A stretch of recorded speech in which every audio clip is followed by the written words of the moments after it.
Dawnbringer, Book 2, Chapter 13, Into the Mountains.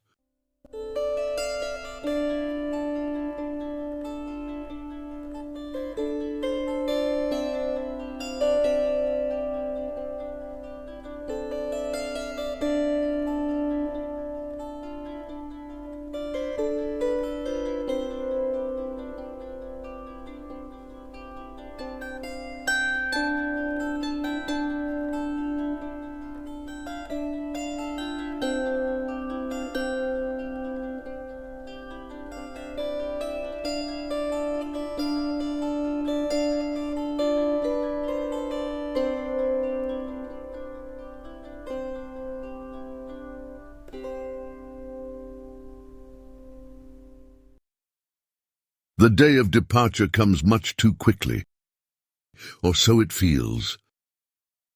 It is almost as if the smoke from the burial fires has hardly settled before the dawn breaks on the morning that they must leave Ristfand for the unknown destiny that awaits them in the west. Eldarion takes comfort in the fact that he travels now not alone, but with 4 companions, chosen not by him, but rather, as it were, provided for him by the very destiny that enfolds him, and carries him even as it unfolds before him, a destiny that has the motherly hands of the goddess Hyliana, who has made herself known to him, and in doing so has changed every moment of his life henceforth. In this he finds consolation, even though the comfort of his companion's presence also awakens fear within him, for he feels responsible for each one, and does not want a quest which is his own, for this journey would not be happening at all were it not for him to endanger even a single one of them. He recalls now the private service of dedication that they had offered on the evening of the festival, after the painful rites of departure for those who had died at the hands of the Druidach and the imperial forces. Since such a service was forbidden by the commander Erindus, Syrian refused to stir up unnecessary strife by holding it openly. After all, not all the services of the temple were forbidden, but only this one, a gesture, they supposed, by which Erindus wished to exert his authority over the city. But they would not forgo the rededication of Ristfand to the goddess Niraniel, something done every year, but which this year, above all, is needed more deeply and more desperately. In the sanctuary and the declining evening light, the members of the temple gathered together, bringing each one a token from the families, laborers, soldiers, and ordinary people of the city. A bouquet of flowers, a loaf of home-baked bread, a ring or other piece of jewelry, a picture scratched in chalk by a small child, and various other things, and placed them in a large woven basket at the foot of the altar. Then Syrian, as the Grand Master of the Order, recited words from a large and ancient book, bound with faded leather with pages aged and yellowed by time, their binding all but coming apart. His words, solemn in tone and meaning, bore a mysterious joy deeper than all the empty words with which men tend to console one another. His voice was the same as it always is, humble and unassuming, simple and spontaneous, with no show or flattery or pretense, as he recited, "To thee do we come again at the turning of the year, harbinger of dawn, ever light, still speaker, echo of the eternal, first of the first fruits, mother of thy children who cry to thee now. Receive at mine hands this offering from thy people who trust in thee, and lay over us once again for the coming year, and henceforth the mantle of thy protection and thy love. In all afflictions be our deliverance, and in all joys our gratitude. Deliver us from whatever ills assail us, and protect us as much as is in thy power, that we may be spared from harm, and walk the path marked out for us in this life, with the eyes of the heart set upon the halls of Middle-est, where awaits us in mystery that destiny which is promised, but which the heart knows not, for never has it been revealed." When his voice fell silent, the members of the temple raised a song in words that found their origin in ages long past, and spoke of hopes kindled long ago, which unto the present still burn. The flower blooms in early dawn, henna sera naria. At evening tide it fades away, banda montorale. And in the dark of night and loss, niranye vena noae. Lamenting all that in day was bright, illo obscur nirande. One remembers a lesson learned anew, septes menes endrale. With the round of each day, once again, illo mande illustre, that after the darkest night comes dawn, henna serenaria. The remembrance fades now, and Eldarion returns to the present, sitting up in his bed and turning to the window. He looks out and sees that there is no more than a slight hint of light on the horizon in the east, barely making the outlines of the buildings of Ristfand visible as darker shapes against the dim sky, the last stars winking their goodbye for the night. He rises and dresses in his full attire, including his mail shirt and his heavy leather boots, though his fur cloak he doesn't wear but folds over his pack. This pack he slings over both of his shoulders and lets it rest comfortably on his back, containing dried rations, a change of clothes, a length of rope, some flint, and a few other things, with a bedroll and waterskin tied to it. But it is in fact anything but comfortable, for despite the time his body has had to heal, the scars from his torture at the hands of the creature called Maggot are still sensitive, and any significant pressure causes them to ache and burn. Gritting his teeth, he shifts the straps of the pack, trying to redistribute the weight, and unsatisfied with the results, but aware that little more is possible, he then pulls his bow and quiver of arrows over his shoulder, and finally the baldric holding the light bringer. Were it not for the male hauberk, which distributes the weight of these many straps, Eldarion wonders if he would be able to travel with the pain that they would cause. He shakes his head softly and whispers, "A little way to be close to those who have lost so much more than I, and whose bodies are crippled for the rest of their days." And then, reaching for the handle of the door, he adds, "Hiliana, grant me strength." The corridor is dimly lit and quiet when he steps out of his room, and as he does so, the feeling unique to departure washes over him. That awareness that causes the eyes to take in all of one's surroundings one last time before bidding them the heart's farewell. Rorlane approaches from a shadowy end of the corridor and nods at Eldarion, saying, "We leave at last. I did not know what to expect when we made such haste to come to this city, but it was certainly not what happened." "And we walk into even greater uncertainty now than we did then," replies Eldarion. "Thank you, my friend, for continuing to accompany me. Were you to have decided to remain in Ristfand, I would have supported you, but now that we travel again together, I cherish your presence and companionship." "And I yours," says Rorlane. "But now we travel in a retinue. That, too, is something I did not expect." "Does it bother you?" "Not at all.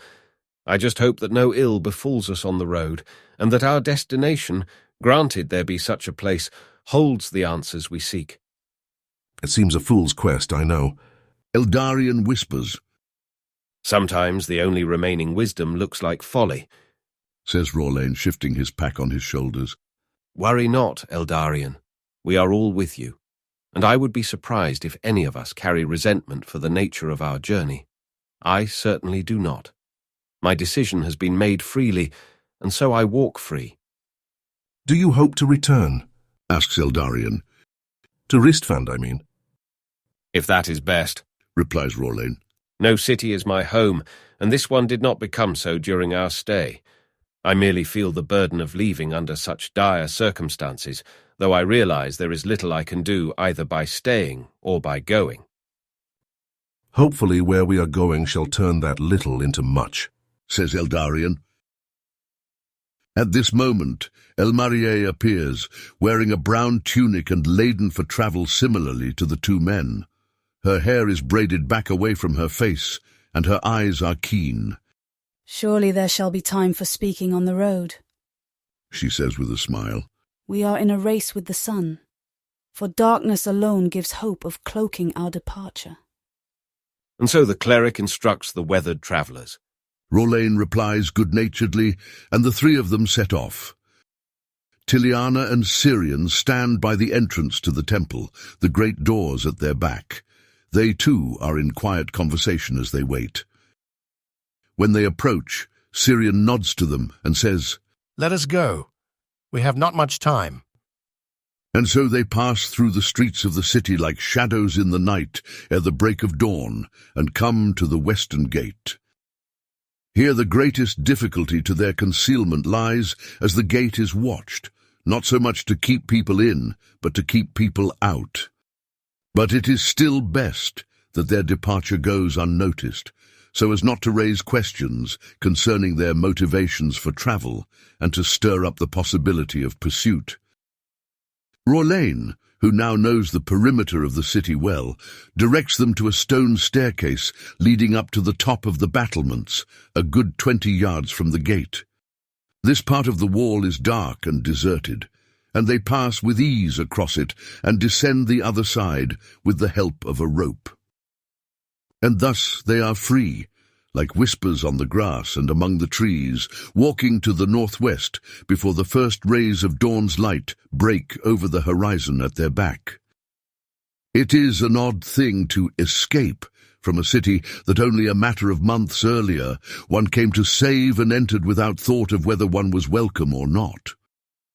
But a city under occupation is not what it once was, and is more akin to returning to one's family home, only to find it inhabited by robbers and one's own family held in custody, unable to welcome you or to warn you.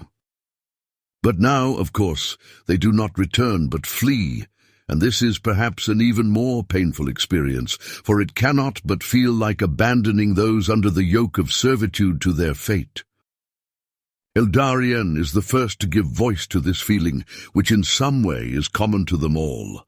He says, I would wish to see Ristvan different than it is now, and to help in its deliverance rather than disappearing in the night, when it is in such desperate need. After these words he falls silent, and the company continues to walk for a few minutes in silence. Then he speaks again, now under his breath such that only those nearest to him, Elmarie and Syrian, can hear. I would wish to bear the pain of all of them, were it possible, and if only such a thing would ease the burdens that they bear. Their pain and the pain of many you will bear, Syrian replies softly. but there is little that our presence in the city can do to aid the people. What feels like flight may prove to be the most important action of all, coming to the very center and source of our only hope of victory over the forces that assail our people. And do not thirst too much to carry the pain of others, Adds Elmarie in a whisper. The one who gave you this gift knows your capacity and what you are meant to bear. The compassion of the heart is boundless and must be so, but no man or woman can carry the weight of the entire world. Ours is only a small part in a much greater work. But I feel as though something within me is summoning me to so much more, like my very heart is dilating to receive and carry what it has never carried before. Says Eldarion. And it shall be so. Replies Syrian. But Elmarie speaks with truth, a lesson hard learned that you would do well to heed. Very well, Answers Eldarion. I shall take these words to heart.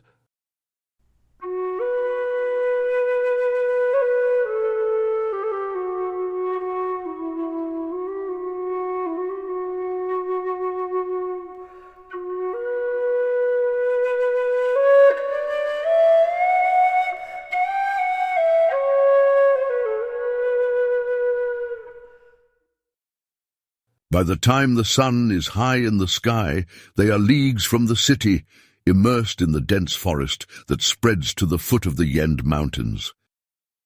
Because they steer their course to the northwest, they come to the dry riverbed that Eldarion and Rolain had crossed previously on their way to the city. Here Syrian gestures for them to halt, and he turns to speak to the company. This river used to flow strong and free, and I wonder now the reason that its water has run dry. Perhaps someone built a dam higher up, in the mountains whence it flows. Elmarie suggests. It must lie not far to the north of Talonis, though I have never been that far north to see it. You are right, to a degree, regarding its location. Answer Syrian. Though it is further north than you imagine, for it cuts its way to the southeast from high in the Yend Peaks, a lake at the knees of the great Hurius, until it meets the ocean. In fact, I wanted to speak with all of you here about the course of our journey, and this puzzles me and stirs my curiosity and my desire to walk this path still more. What do you mean when you speak of this path? Asks Eldarion. I believe there is a shortcut through the mountains, which I suspect shall be both safer and swifter than travelling through the Moradok steppe. The path is more arduous, certainly, but also, barring any unexpected delay, shall save us a couple of weeks of travel and bring us near to our destination at the very time we leave the mountains again. Why would we object to such a course of action? Tiliana asks. Is there something that would indicate the other, longer road preferable? Nothing at all, if we are up for the climb. Answer Syrian. And if anyone could struggle with the effort, it would be me alone. And the dry riverbed. You do not think it is a harbinger of any misfortune? Elmarie asks. It is probably no more than a young settlement which has imprudently harnessed the river for their own purposes. Replies Syrian. If we come across them, which if we follow the riverbed, it is likely we shall. Then perhaps I can have 1 or 2 words with them about communal responsibility. With these words, a smile comes to Syrian's lips, and he shakes his head softly. But then again, maybe the authorities in Ristfand have long known about this and have even cooperated in it. That would explain much, though it puzzles me. I assume we shall see soon enough, says Rawlane, as if indicating that the conversation has reached its conclusion. And so it has. The company turns their faces to the northwest and begins to follow along the ridge of the riverbed, which is still too steep to descend with ease. A few more hours pass before they stop for lunch, sitting on the grass or upon fallen logs and pulling some food from their packs, bread and cheese and a bit of salted meat mostly. Most sit silently, lost in thought, slowly eating, though Elmarie and Tiliana sit a bit apart and speak quietly to one another. Eldarion absent-mindedly watches them, feeling grateful for their presence on the journey, even though he experiences quite a bit of trepidation. Having women in his care and under his custodianship is a new experience, as until this time, in all the dramatic circumstances of his life, he has led only men. Women are not accepted into the ranks of the imperial army, as their bodies are not built for war and bloodshed. And Eldarion can only hope that these women never again find themselves caught in the midst of such things, but rather find their path sheltered on either side from the threat of death or from the need to kill. He also realizes what a painful fortune it was that during the siege of Ristfand, he himself did not need to confront the question of whether to kill and in what circumstances. His hands and heart recoil from spilling human blood, whether in battle or not. But he also knows that war is upon the land of Telmerion, and so he tries to steel himself for what may come. The slaying of the beasts of darkness concerns him less than the slaying of living men. And though the former pose a much greater threat, taking countless forms like shadows, made tangible to sow terror and death among the living, Eldarion is keenly aware that he fears being forced to slay his fellow men immeasurably more than he fears dying at the hands of the creatures of darkness, or for that matter, at the hands of men. He has tasted the proximity of his own death too many times to recall, and though he has not yet come to welcome it, as he suspects both Syrian and Elmarie would because of their faith in Niraniel, he fears many things more than he fears the end of his own life. But perhaps that is not actually the truth, is it? In the hearts of every man and woman is fear of death, the primal recoiling from the severance of the body and the spirit, and the great hesitancy before the mysterious unknown that lies beyond the boundary of death. It is like trying to take a deep breath before a plunge into the ocean's abyss from a lofty height, only to find that there is not enough air to draw in. For a moment the heart stops in fright, in uncertainty. And what then? Having heard Hyliana's voice and felt her consolation, for the first time, Eldarion can begin to glimpse an answer, though it feels like it is concealed behind a veil just beyond his reach. But the answer is there. The light that met him in the darkest place, and that alone, can be a bridge to carry him even where all other paths fail. Such a thought gives him a glimmer of comfort, though his heart still remains uncertain, restless, and as he looks upon the faces of his companions, he feels viscerally how weak his faith is, and how frail his heart. How can he be a rock for them to lean on when his own heart is so unstable and so afraid? At this moment, Eldarion is stirred from his thoughts by Sirion's gentle voice. It is probably time we began moving again, don't you think? The old man's hand is then placed upon his shoulder, and he looks up to see those grey eyes looking down upon him as if concealing profound depths just under their glassy surface. "Aye, you are right," replies Eldarion, and he rises to his feet.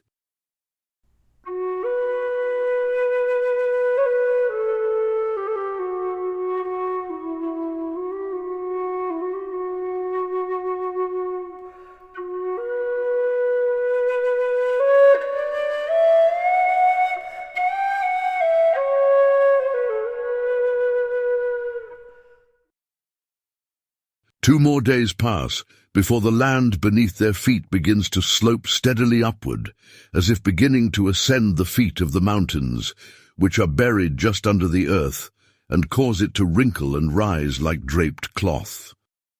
The trees lessen now as well, though those that remain are both taller and older, towering pines or spruce, as well as aspens with bare white trunks reaching up 50 feet into the air, before blooming out in branch and leaf. The path has already grown rough, but they expect it to become even rougher. The dry riverbed has become a series of rocky ravines, cut deep into the earth, at places falling 10 or 20 feet, in what, when there had been water, must have been splendid cascades. But now there is nothing but stillness, where before there was the song of water.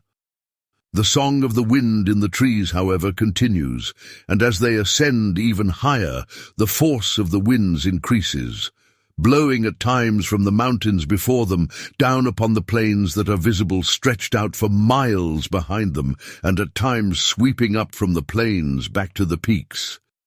And in all the variations of the wind, the trees whisper their mysterious language, the rustle of leaf or needle upon the branch, and when many trees join together, the song becomes a chorus, loud enough that it sends the whole slope singing with the sighing of the wind in the trees and the song of the trees, echoing in response. The journey continues like this for another week, and they still do not reach the fountainhead of the riverbed, and thus the cause of its dryness. But now they walk into the very heart of the Yend Mountains, with rugged peaks snow-capped to their left and their right. The air is cold now throughout the day, and at night the temperature drops to freezing, as witnessed by the crystalline frost that covers the grass and trees all about them and shimmers in the rising morning sun. At the end of this week of travel, heavy rains sweep up from the plains far below them in the southeast and fall intermittently for another 3 days, alternating back and forth between torrential downpours and a drizzle that is so light it is hardly more than a fog. During the downpours, the riverbed runs again with water, no more than a couple inches, but a drastic change to its earlier dryness. Even the rocky slopes flow again with small waterfalls, and seeing this, Sirion remarks, It is good to witness some small semblance of its former glory. But at night, the cold rain turns to sheets of blowing ice or a dense wall of sleet, and the companions find it all but impossible to remain warm and dry against the weather's onslaught. Because of the distance of their journey, it has not been feasible to carry a tent with them, though Rawlane thought to bring a length of stretched leather wide enough to function as such in case of need. And now his foresight proves invaluable, as the 5 of them huddle together each night under a makeshift tent tied between the branches of trees and fastened with rocks or fallen logs. Due to the rain, there is no dry wood to start a fire, and so they can neither prepare hot food nor provide warmth to their bodies aching in the cold. Instead, once darkness begins to fall and the temperature plummets, they hurriedly set up camp and gather close together, wrapped tightly in furs. In this position, they eat their simple supper of dry rations, and then, after perhaps a bit of soft conversation or a few shared songs, both to stir their hope and to enkindle their spirits, they drift off, one by one, to sleep. This time it is Tiliana who dreams, and the dream is not her own, or at least not hers alone. Fashioned out of her own fears and desires, her own imaginings, and indeed the concrete circumstances of her life, she nonetheless has the tangible sensation, even in the haze of unconsciousness, that a presence is with her in her sleep, and an unwelcome one. In her dream, waking is almost indistinguishable from sleeping, as she wakes from sleep in the very place she is, in truth, and throws off her furs and rises to her feet. The blowing sheet of ice has pulled back momentarily, like a receding wall of fog, grey-white in the cold night, illumined by a large moon, waning but still past half full. She takes a few steps away from her slumbering companions, and she feels no cold. She looks up toward the mountain peaks ahead of her, and reaching out like arms to enfold her on either side.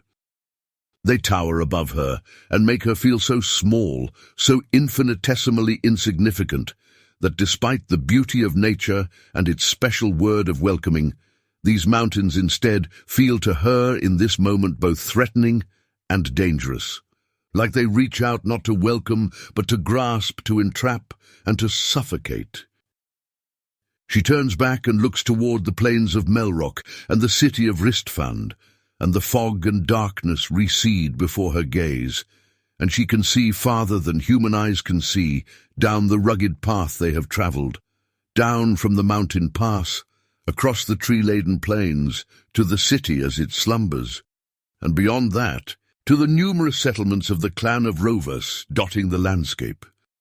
And she sees even to the ocean beyond, its pale face reflecting the glistening light of the moon, an orb of light that twists and contorts on the always-moving face of the water, elongated, contracted, misshapen in the never-still cascading of the waves as they press forward toward the land. As she looks out with eyes more far-seeing than human eyes can be, she feels the stirring of grief within her, and the hopelessness born of grief.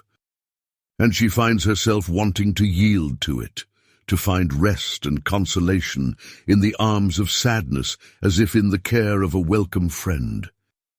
To fight no longer for the spark of hope that flickers so weakly against the bitter winds of life. Or at least to hope for something more realistic. After all, why can she not simply go where all those whom she loves have already gone? And with this thought, in an instant, she finds herself standing atop a lofty mountainous ridge that looks straight down, at a height of several hundred yards, to the crashing sea. The moon's twisted light now looks inviting, and if she cannot attain to it in the pure and undimmed light of the sky, dark and serene and unmoving but infinitely distant, she can reach it simply by plunging into the ocean's depths, which draw her now like a magnet. And at this moment, the subtle presence that has accompanied her, almost intangible, almost unnoticed, grows in intensity, and she feels it at her side, as though looking over her shoulder.